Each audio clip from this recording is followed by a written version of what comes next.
Ready start. अध्यक्ष महोदय, सरकार देश में खेती का विकास, कृषि का विकास करने के लिए काफ़ी कोशिश कर रही है।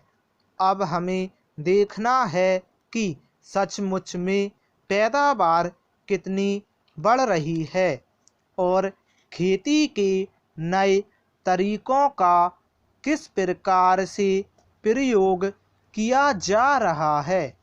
मेरा सुझाव है कि सरकार इस चीज़ की जांच के लिए एक कमीशन नियुक्त करे।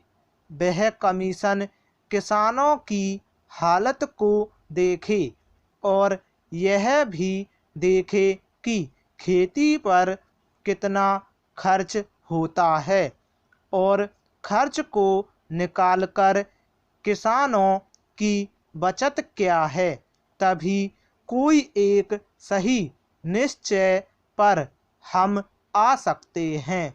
Paragraph change. इसके बाद एक बात मैं और कहना चाहता हूँ। हमारे यहाँ गन्ने की समस्या बहुत कठिन है। गन्ने के दाम ठीक तरह से नहीं मिलते हैं। सरकार के हिसाब से तो दाम ज़्यादा मिल रहा है, लेकिन मैं समझता हूँ कि किसान या खर्चा इतना बढ़ गया है कि इसका खर्चा निकालना मुश्किल हो रहा है। यही नहीं, गन्ने का दाम भी जितना होना चाहिए वह नहीं मिल रहा है। इसलिए इसके ऊपर फिर विचार करना पड़ेगा, क्योंकि किसान की हालत अच्छी नहीं है।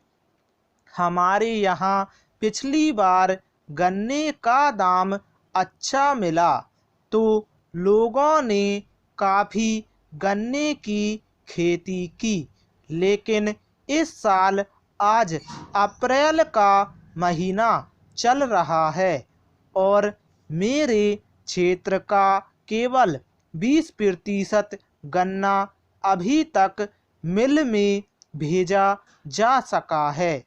हम कहते थे कि गन्ने की पैदावार काफ़ी है, मिल वाले कहते हैं कि काफ़ी नहीं है।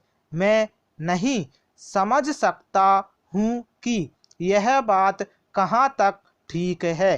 Paragraph change. एक बात मैं और कहना चाहता हूँ। सरकारी खेती के ऊपर से जनता का विश्वास कम होता जा रहा है। सरकारी खेती में कोई लाभ नहीं दिखाई पड़ता है। किसान समझता है कि सरकार यह खेती केवल अफसरों के भाई और दोस्तों को नौकरी देने के लिए चला रही है। यह सचमुच में ठीक मालूम पड़ता है।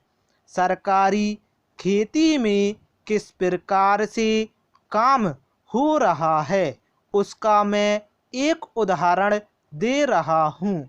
हमारे ज़िले में एक बड़ा फार्म चल रहा है। उसमें सरकार की काफ़ी पूंजी लगी है।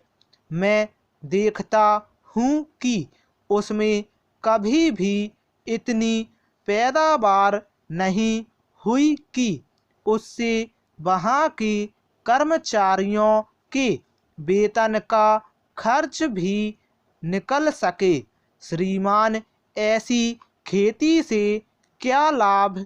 क्या यह किसानों के लिए अच्छी खेती का उदाहरण हो सकता है?